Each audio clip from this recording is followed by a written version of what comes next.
Hey guys, today we're going to be doing a LS430 2000 to 2003 going into an IS300 and retaining the 5-speed auto gearbox from the 3UZ. So let's get into it.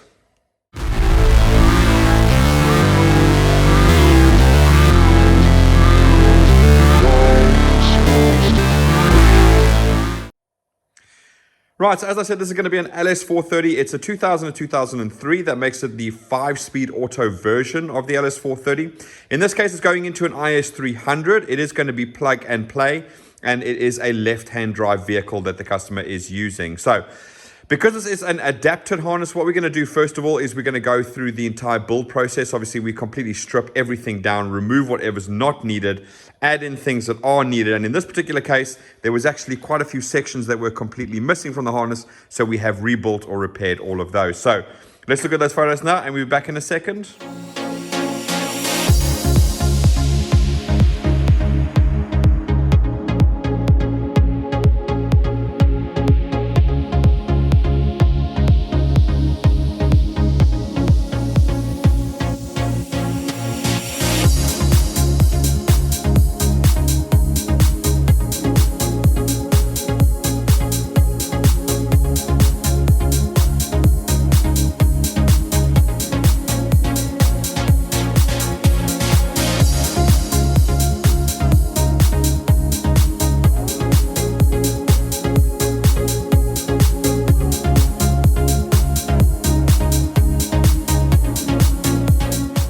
Right, so now you see the process that we do go through. Obviously, we strip the entire harness down, clean it all, repair whatever needs repairing, replace whatever needs replacing, remove whatever needs removing, and add whatever needs adding. Okay, so what we're going to be doing today is what we usually do, and that is first thing we're going to go through the entire layout of the harness, which is showing the customer exactly where everything goes. Then we're going to come back and we're going to do two forms of testing, one with just the ignition on and the other with the engine actually running as well. So starting off with the layout, we're going to start right here at the ECU box over here. Now you can see it is a little bit of a mess over here. Don't fret, I'm just converting from IS200 to IS300, and same with these two body plugs over here. Again, I'm converting from IS200 to IS300 to make sure everything works as it should. Okay, now obviously the ECU box in the IS300 is exactly the same as the 3UZ, so this is going to slide straight in this particular case with this customer, and obviously all these plugs are going to plug just directly into their place. We've got just a gray one over there, which is going to become the white one over there, and we've got the black, or his will be a white one like this, and we got the blue plug to go directly into that as well. So we reuse these plugs from the 3UZ. They were on the harness already. Okay, we then obviously have the resin section. So this will plug into the body ECU plugs that'll be in the IS300 already. So that's relatively straightforward. Then on the 3UZ, you've got your 5 plugs, your 2 body plugs there, and your 3 engine harness plugs there. Now, because obviously things like the pedal is in the body plugs, we've obviously incorporated that into the main harness. So these 5 plugs are basically now joined together, but that's fine because we've got the patch section here, which will then talk to or connect into the IS300 body plugs. Right, you do have a junction connector down here, and that is then just going to be tucked away down there inside the ECU box. That's no dramas there at all. Moving up along here, we then have the grommet, which would obviously go into that little section down there, where my finger is there. Nice little U shape there. That just pops straight into there and it seals everything up. Moving along, and then we get to the first piece of plastic of the harness, and that's this section over here. It bolts down over here and also over there. And the first thing that pops out over here is actually going to be injector 1 and coil 1. So let me see if I can get around here. So that's coil 1. That is injector 1 down in there, and you can see it breaks out over there. Moving further along, and we have another breakout section over here, and that goes to your oil control valve for your VVT-i. It goes to your TPS, that's for your throttle body over there. And then this is a section that we had to completely rebuild because they just cut this harness section off right here. But that's all been a brand new built, and that comes down and it goes to your cam sensor. And because we've rebuilt it brand new, obviously everything is labeled for the customer. So that's going to be your cam sensor at the front. That's going to pop down around there through that little point over there, and then down to here where it's going to split out into 3 sections. One is going to pop down here and it's going to go to the crank sensor. So you can see it goes through there, down through there, under there, off to the crank sensor. The other section that comes out is going to go down along there. Now in this case, it's plugged into the oil pressure switch because the oil pressure switch is actually over here. As the customer is fitting his engine into an IS300, he's obviously going to be swapping to the front sump as well as the oil filter housing that moves the oil filter back over there, because these obviously knock the torsion bar that runs across the front of the IS200 300. So his oil switch is now going to be actually facing backwards over there like that. So that's why it's broken up down here, so it can come down through there and plug into there. And then lastly, we've got our aircon pump. So again, that is over there, and you can see everything is labeled for you guys, and that's going to plug into his air AC compressor if he decides to keep that in place. Right, so that's that whole front section over there, the one that we rebuilt. So we're going to carry on over here and let's move along. So we get to the end of our plastic over here, just a small section where you've got some taped up section over there. Then we get to our next piece of plastic that's holding everything together, and then we've got one bolt there, one bolt there, and those are the two bolts that's holding this down. As soon as the plastic starts, you have your first breakout over here, and that is going to go to injector 3. It's going to go to the cam sensor for the left bank, and it's going to go to coil 3. So do remember that the way this is numbered is you've got 1, 3, 5, and 7. So that's the left bank. And the right bank is the even numbers, so you've got 2, 4, 6, and 8 over there. I'll go through it all anyway, but it's just nice to get that out right at the front so you guys know exactly what we're dealing with. So that's that section over there. Obviously, it keeps it nice and neat. All of these are together, so you can't really mix it up. Moving along to this section over here, we're then going to have injector 5 come out over here. We're going to have coil 5 come out over here. And then we have the noise filter, which bolts to your inlet manifold over there. And that comes out of this section over here. Moving further along, the last section that breaks out to an actual connector is going to be here at the back. And it goes to injector 7 and coil 7 over there. Okay. Now then, at the end of the plastic, obviously the harness just carries on along down to there, and it makes its way into the big piece of plastic at the back here. And that's obviously then just taking the harness around to the other side. What we're going to focus on now is the first breakout point, which comes right over here. Now, in this case, we've got our pedal sub harness coming out over here. So again, that's all nicely labeled for you guys, so you can see nice and clear where that plugs into. We then have our earth strap that pops out over there, and you're going to use the M6 bolt that bolts that down over there. We then have our entire gearbox harness over here. So coming down, we then have our what we call the input or overdrive clutch speed sensor that goes to the front of the gearbox.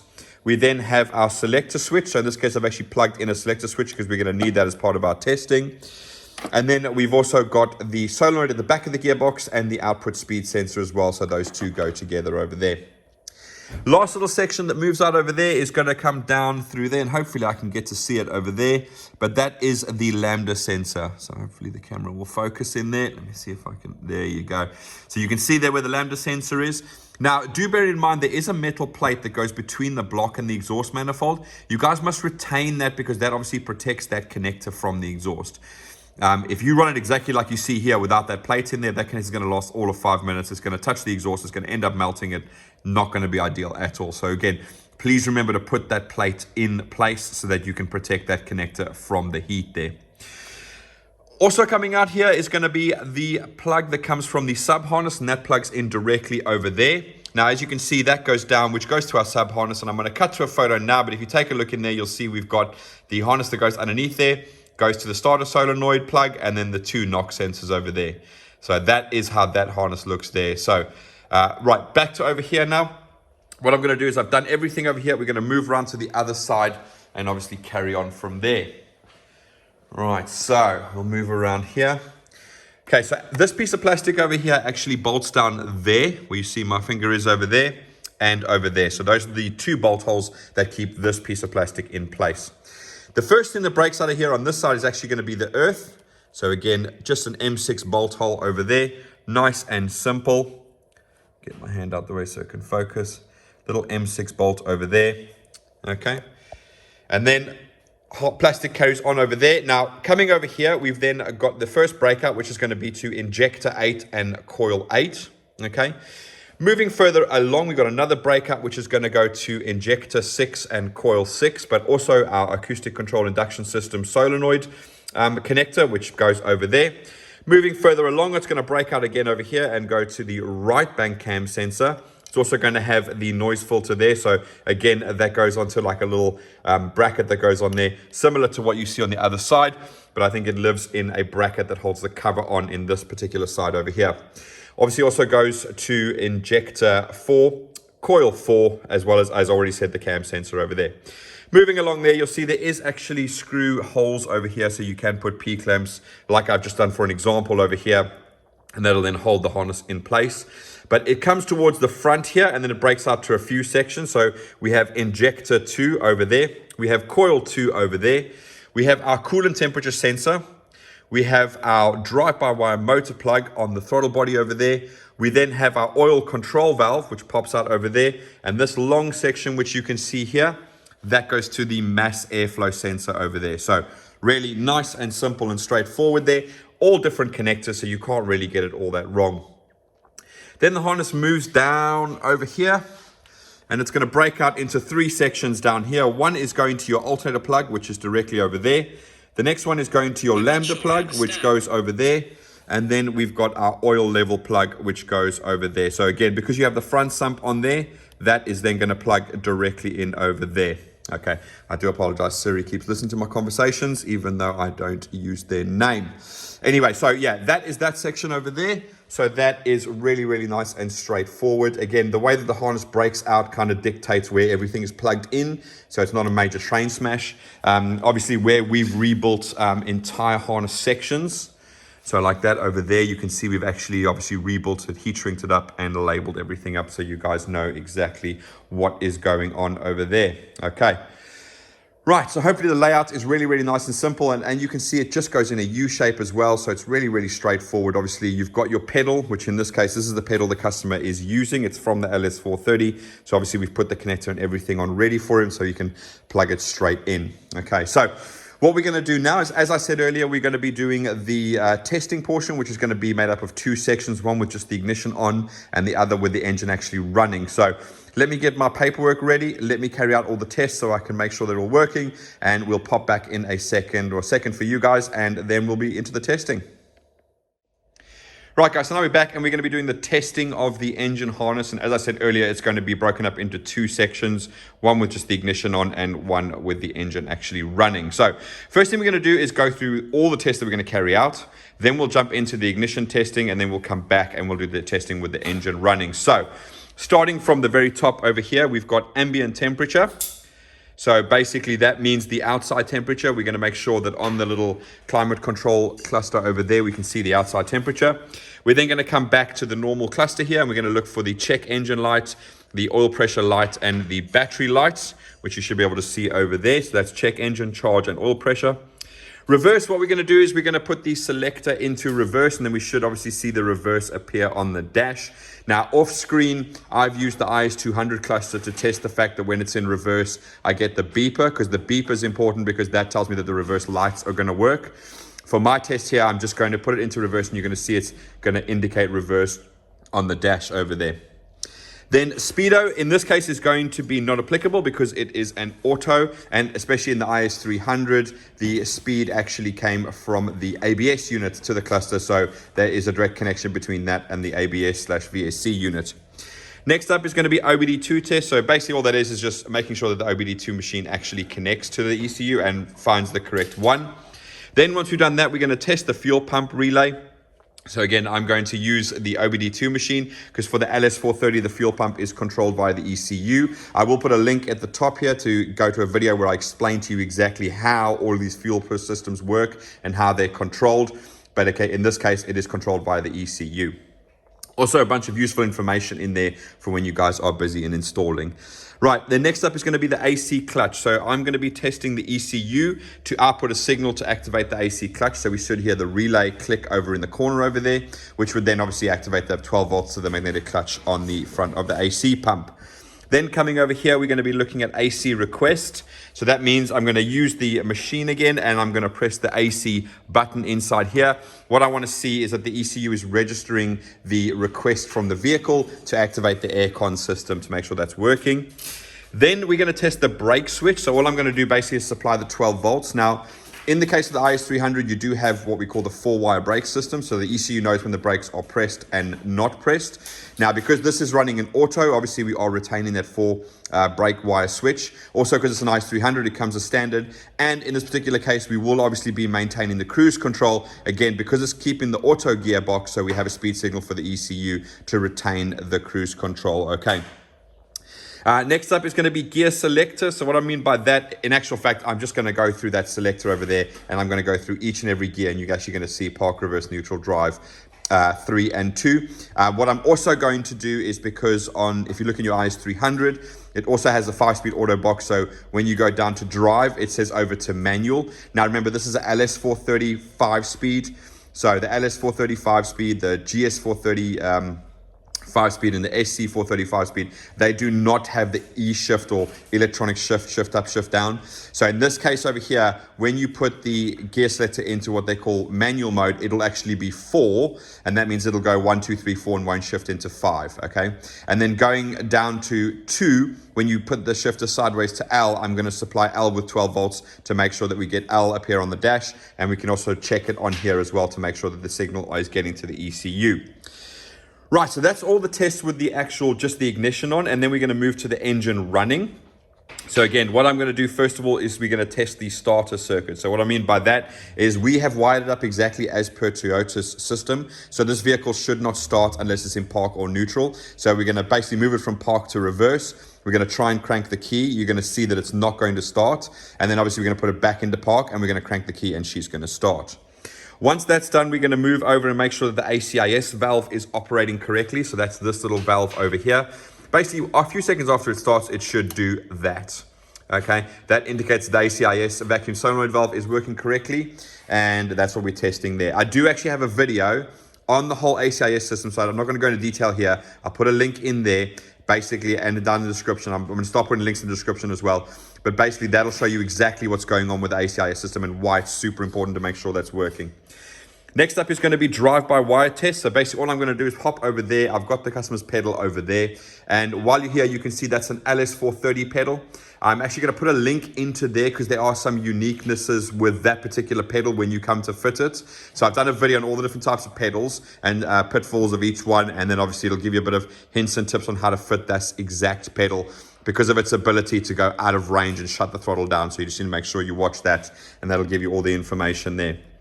Then what I'm going to do is I'm going to test the oil control valves. So that's, again, using the OBD2 machine over here. I'm then going to be able to test each individual oil control valve. So that's these oil control valves over here. It's basically going to advance and retard the cam. It's going to sound really lumpy, but it tells me that they are working as I expect them to.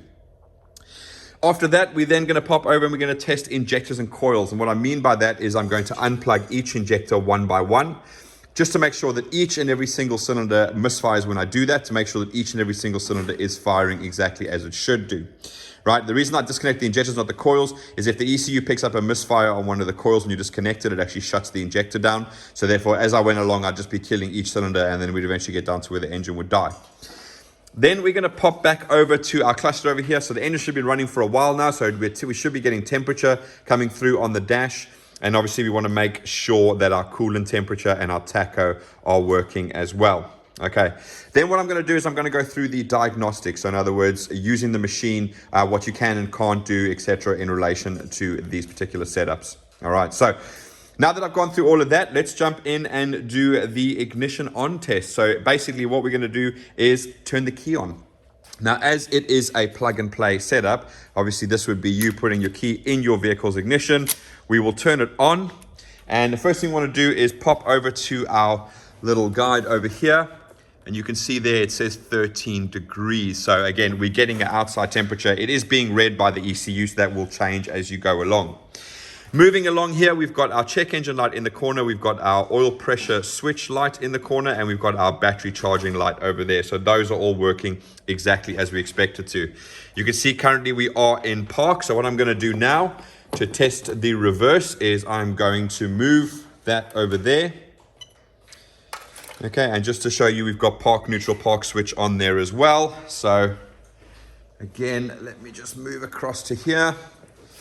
I'm going to switch it from park to reverse. So again, I've just moved the selector switch over there. So you can see there, we've got reverse displaying on the dash. As I said, I use the IS200 dash to get my annoying beep that does. And of course, obviously the ECU is showing as reverse. Remember, these gear position indicators are transmitted via MPX to the actual cluster. So obviously I use that to make sure the ECU is getting it, but whatever is displaying on the dash would indicate that the actual ECU itself is getting that particular signal. Okay. Right, so that's reverse. Let's move over to the next test that we want to do. So after reverse, we wanted speedo, which is not applicable. Well, OBD2 test, obviously you can see it straightforward that is working. So just change hands there. But what I do want to do is I want to go on function, system select, just so that you can see it has picked up as an LS430. Okay, so that should be absolutely fine. Right, so that's the OBD2 test. So what we're going to do now is let's move into the fuel pump test. So again, I wanted to test the fuel pump. As I said earlier, I got a link on how they work. All I'm basically going to be doing is going into active test over here. And hang on, up here. Where's it? Right, so you can see it says fuel pump relay, fuel pump. You'll understand why if you watch that over there. Now, because the IS300 does actually have the fuel pump resistor, and so does the LS430, that basically is all wired up correctly. So this IS300 for this customer, the resistor will reduce the voltage to the fuel pump when not required, and obviously increase it when required as well. Right, but I'm going to test just the fuel pump now to turn it on. And as I do that, there you go. Hopefully you can hear that click. I'll turn it off again. Right, fantastic. So that is the fuel pump working. And again, as I said, the ECU is controlling the fuel pump, so I can test it via the machine over there. Now that I've got that, let's go ahead and look at the next one, which is going to be the AC clutch. So again, I'm going to go back into active test. We're going to pop down here to AC magnetic clutch relay. So this is going to be the output from the ECU, which activates the relay, which turns on the 12 volts that goes to the AC compressor. So in 3, 2, 1. Okay, so it's a very, very, very faint click because the relay is quite far away. So I'm just going to move. The relays are actually there next to the ECU. So 1, 2, 3. Fantastic. So hopefully you guys heard that and that was nice and straightforward. But yeah, so that is the ECU controlling the AC magnetic clutch relay, which is supplying 12 volts to the AC pump. So that's working as we expect it to. Right. So what I want to do now is the rest of it's going to be going through looking at inputs into the ECU from the vehicle, things like the AC request, the brake switch, the gear indicator. So what I'm going to do now is I'm going to just create a custom list in here. That's going to then just pull the data that we require, which is obviously going to be, what are we looking for? We're looking for AC request. So let's go to AC request, or AC signal as they call it. Then we want to go through the, where's the stoplight switch is the next one that we want. Okay, and then we want to move on to gear indication, and we want park neutral park switch. And then we want reverse, we want drive. We want 4, in this case it will be 4, 3, 2, and lastly L. And let's go into that. Right, okay, so as I said, the next couple of tests we're going to be doing is AC request, brake switch, and gear selector. So for AC request, you can see we've got our AC signal there is currently off. I'm going to move over here, press the AC button inside the car, and you'll see AC signal has now turned to on. And as I press it off here, there you go. So that's going off there. All right. So that's the AC signal. So I know that the MPX from the AC control unit is talking to the engine ECU. The engine ECU knows when the AC wants to be on, and the ECU is capable of activating the AC magnetic clutch relay to turn on the AC pump. All right. So next up is going to be brake switch. So what I'm going to do there is I'm just going to supply a wire with 12 volts. So in this case, as I said, I've actually adapted from IS200 to IS300 to then obviously be adapted over to that one over there. But there is my brake switch wire. So I'm literally just going to pop that into here where I know I have 12 volts. Let's see if I can get that to stay in there. That should be fine. All right, so if I pop over to here, there you go. We can see stoplight switch is now on. I'm going to pop back over there. Just pop that out. Obviously, this is all happening inside your car. And stoplight switch is now turned to off. So that's fantastic. Okay, right. So what we're going to do now is we're going to go through the gear selector. And I think the easiest thing probably to do is going to be to move that over there. And then what we'll do is we'll move that over there. Brilliant. So we can actually look on the dash and on the OBD2 machine as we go through the gears. Okay. Right, so let's move back to park. So there we've got park, and you can see on there we've got park neutral, park switch is on. We'll then move that to reverse. Reverse becomes active. We'll then move that to neutral. And you'll see neutral, park switch becomes on again. And then we'll move that to drive. You'll see drive becomes active and drive is on there. Now what I'm going to do is I am going to activate the wire to supply 12 volts like your vehicle would do when you move the selector to the side. All right, give me a second while I do that.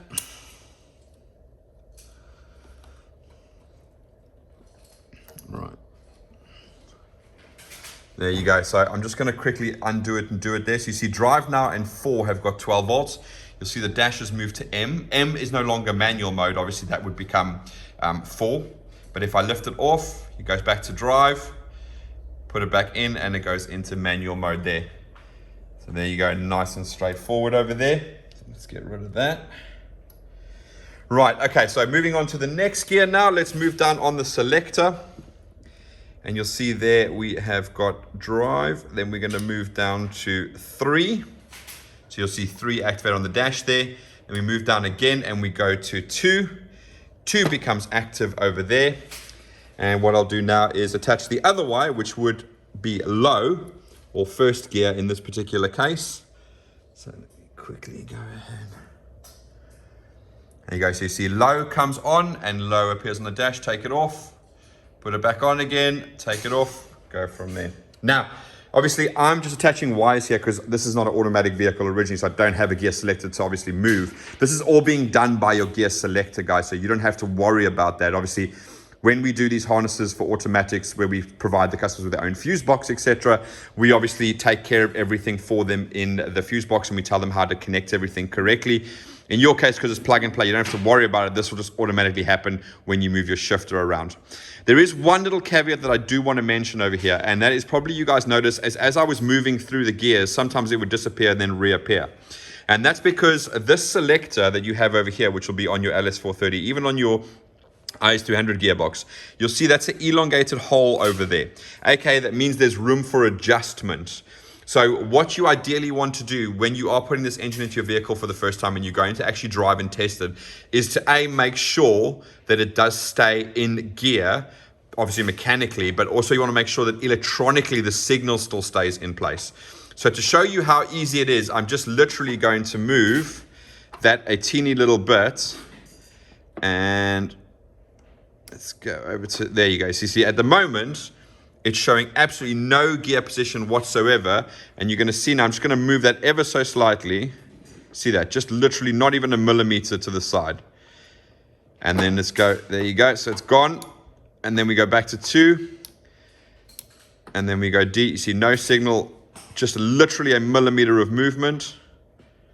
And then it comes back again and it goes off. So if you're finding that you're going into gear, whether it be drive, park, reverse, neutral, or whatever, and that particular gear position is going off, you need to loosen this, you need to adjust it slightly, and then try it again. And what I normally suggest, even on the other videos as well, is that basically what you guys do, sorry, changing hands there, what you guys want to do is you want to boot it. The reason being is you're going to put the engine under max torsion, so everything is going to twist. And that twist could be that millimeter of movement that makes it lose position. These ECUs do not like losing gear position. They want to know exactly what gear they are in. And as you can see, every single gear position is indicated to the ECU. You can see it in the live data and you can see it on the dash because that's transmitted via MPX. So if you are driving along and you boot it and your D suddenly disappears, get out, adjust that, get back in again, boot it, make sure the D does not disappear when it is in drive. Okay, I have seen it happen many times, so it is common. Don't stress about it. You just need to get underneath and get that adjusted nicely so you don't run into issues like that. All right, and you have the luxury of having all gear positions on there working so you can see exactly what I'm talking about there.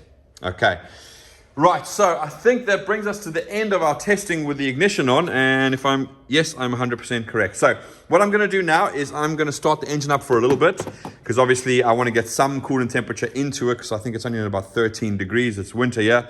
So what I'll do is I'll get the engine up to about 40 degrees, because it only starts reading coolant temperature when it's at 40 degrees. And then obviously what we'll do is we'll then start doing all the testing with the actual engine running. So give me a second, it'll be 1 second for you, but 5 minutes for me, and we'll be back. All right. Right, guys, so now we're going to be doing the testing with the engine actually running. And first thing I'm going to do is go through a quick brief of what we're going to be doing, and then we're going to jump straight into it. So first thing we're going to be testing is the starter circuit, or the neutral start switch. So all I'm going to do is move it from park to reverse, try and start it. You're going to see the engine's not going to turn over. Move it back to park, come over here, and then we're going to start the engine up, showing that it only starts when it's in park or neutral. Next up is ACIS. So we're just going to make sure that this little valve goes down like this a few seconds after the engine starts. So once we've started up, we'll come over to there, make sure that valve turns over. Next up, drive-by-wire test. So I'm going to move over there. I'm going to press the accelerator pedal just so you can see the engine revving. Next up is oil control valve VVT-i test. So pop over to the machine over here. We're then going to test oil control valve on the bank 1 and bank 2. So 1 first, then second. The engine will go lumpy. It might die, but it usually doesn't. And then obviously we will then be testing and making sure that those oil control valves are doing exactly what we want them to do. Next up is going to be injectors and coils. So I've not clipped all of the injectors in, so I'm going to go through one by one from 8, 6, 4, 2, and then I'll go 1, 3, 5, 7. I'll remove all the injectors one by one so we can hear the engine misfiring, showing that all 8 cylinders and everything are firing exactly as we expect them to. After the injectors and coils, we're then going to pop over here and make sure the tacho is working, so we're getting a signal through there, so that's great. And we'll take a look at our coolant temperature gauge just to make sure that that is working and reading a display there. Then we're going to go through all the diagnostics, what you can and can't do, and etc. with that. So without further ado, let's put the ignition on. Right, so you can see that we are in park at the moment, so I'm going to quickly shoot around here. I'm going to move it from park into reverse. Let's pop over here so you can see that we are now in reverse. I'm going to try and turn the key. Dead to the world. So again, she's not going to start when she's in gear. She'll only start when she's in park or neutral. Okay.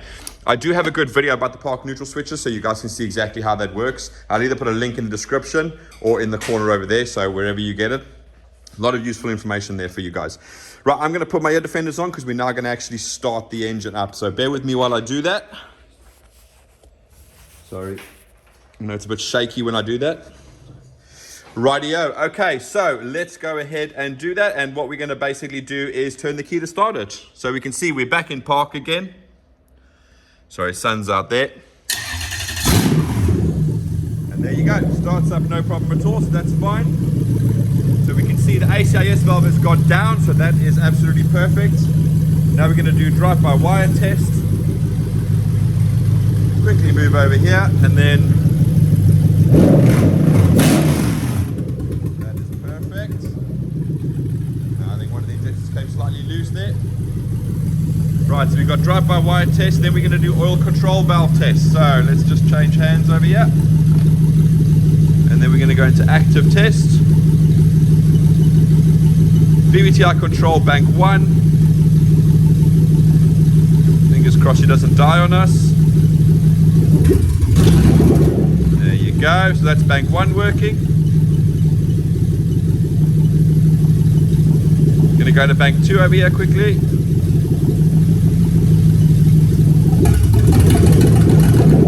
Fantastic. Okay, so that's the oil control valves both working. Let's move over and we're going to test the injectors and coils. So we're going to start here with number 8.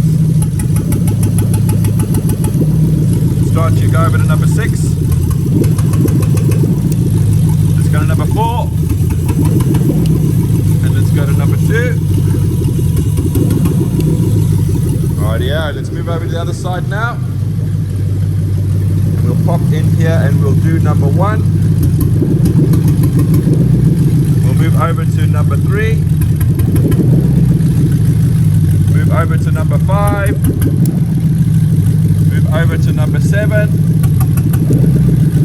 Nice, that is perfect. Rightio, so that's injectors and coils. You can see we've got a tacho signal coming through. Our engine speed's about 760 or whatever, so that looks about right to me. You can see we've got our coolant temperature coming through there, which makes perfect sense because we're about 80 degrees at the moment. So again, it's about nearly halfway over there. All right, so just going to kill the car so we can take my ear defenders off. Rightio. So again, really nice and simple. Everything is working exactly as we expected to. What we're going to do now is we're going to look at the diagnostics. Okay, I'm just going to quickly pop back over to our machine over here. Let's go into our diagnostic trouble codes over there. And then you notice that the oil light and the battery light went off. Obviously the check engine light didn't go off, and that was mainly because we don't actually have a gearbox connected. So again, we're going to show you the codes that are coming up there. So you can see we've got shift solenoid 1, 2, 3. Sorry, camera's going all weird there. 1, 2, 3, 4, and then we've got SLU, SLT, and SLN. So those are literally all the solenoid codes. And that is pure and simple because you can see our solenoid plug over there is obviously disconnected from any solenoid. So obviously there's no solenoid to get rid of those codes over there. Okay, right. So now that that's done over there, what can you do? Number one, because it's a European or a US example of a 3UZ, you cannot do the flash codes, aka you cannot just bridge the two terminals in the OBD2 port in order to get the check engine light to flash the codes out for you. Unfortunately, Toyota decided for Europe and US on the 3UZs that they would remove that feature.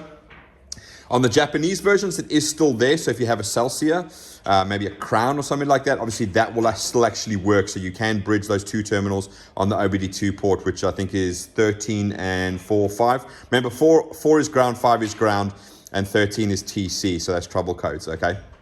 So you used to be able to, you can bridge those, and then the check engine light will flash the codes for you. That's only on Japanese models for 3UZs.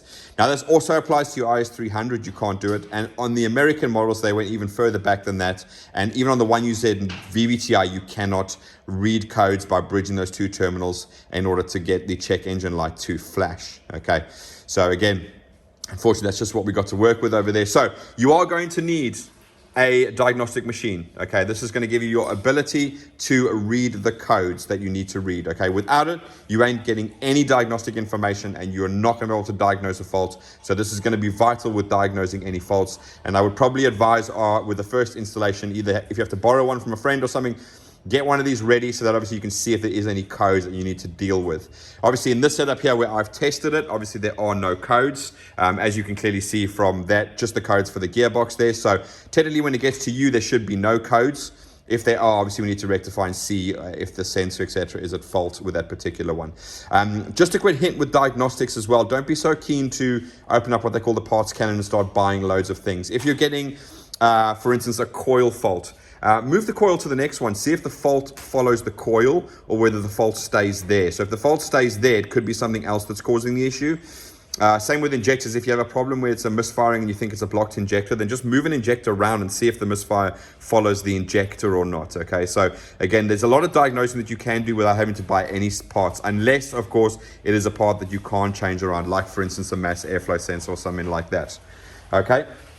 But yeah, before you go buy loads of parts, always try and diagnose what the fault is. Don't just go out and start buying loads of parts because it gives you a code for that particular part. It may be something else entirely that's causing you your fault there. Okay. Right, so I'm just going to turn this off quickly because we no longer need that there. What else can you do with the diagnostics? Okay, so just because if you bridge those 2 pins in your OBD2 port, you don't get the flashing check engine light, doesn't mean it doesn't do anything at all. Now, the usual trick that we use to obviously check and see if our timing is correct, we can still do with that. So you can still bridge those 2 terminals and you can check your timing with a timing light. So again, you attach your timing light to cylinder 1.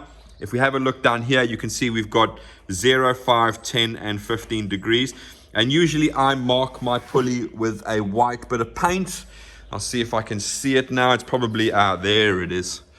So you can see where I've marked it with a bit of paint there to make it incredibly visible when you are using a timing light. So a little tip for you guys, just mark it with some white paint, Tipex, correction fluid, whatever you want to do. It'll make it nice and easy to see. But yeah, so if you bridge those 2 terminals in the OBD2 port, you can still check timing with a timing light. It will lock the timing at 10 degrees. So it's super important to remove those 2 wires once you finish checking timing. Otherwise, it'll be locked at 10 degrees and it'll be incredibly slow and you'll lack any sort of power. All right. Okay, so that's pretty much it, guys. Obviously, again, we've tested everything, so we're super happy with the whole setup. Everything's working exactly as we expected to. All that's left now is we've got to get this off, get it in a box, and get off to the customer so he can get everything fitted in his vehicle. If you guys have any questions, do feel free to obviously comment down below. I try and get them as much as I can. You can also find us at Phoenix Engine Management on Facebook. You can also email us at info@phoenixenginemanagement.com with any questions that you have. If you'd like pricing for this particular type of setup, obviously you can just let us know. Just a hint with these types of things, just in the 3UZ on European models alone, there are 6 different variations, and they sometimes have differences between them in terms of wiring. So if you do want to quote, try and give us as much information as you possibly can. Tell us what year your IS300 is. So let's say this one exactly. Tell us what year your IS300 is. You need to know if it's a US, if it's a European, or another vehicle at all. Tell us what year and model your 3UZ is, again, so we can get the correct designs and drawings up to quote you correctly on that particular type of setup, okay? So again, if you can get us the year and model, that is great. If you have the 3UZ and you don't know where it came from, just take a photograph of the ECU showing the part number. That is good enough. I can go on Toyota DIY, put that part number in, it'll tell me exactly what I am dealing with there in terms of getting that right, okay? But then again, thanks for watching, guys. We will see you again soon. As I said, anything you'd like to know, just get in touch with us. See you again. Bye-bye.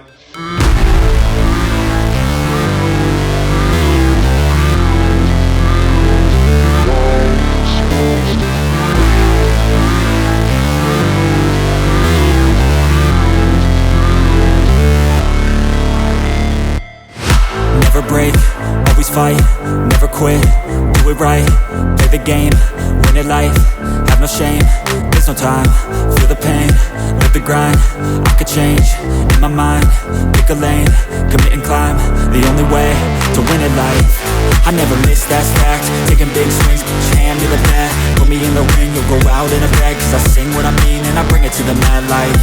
Ain't got time to kill, I got time to feel, I took the red pill, I know life's short so I wanna live real, but how's it supposed to feel?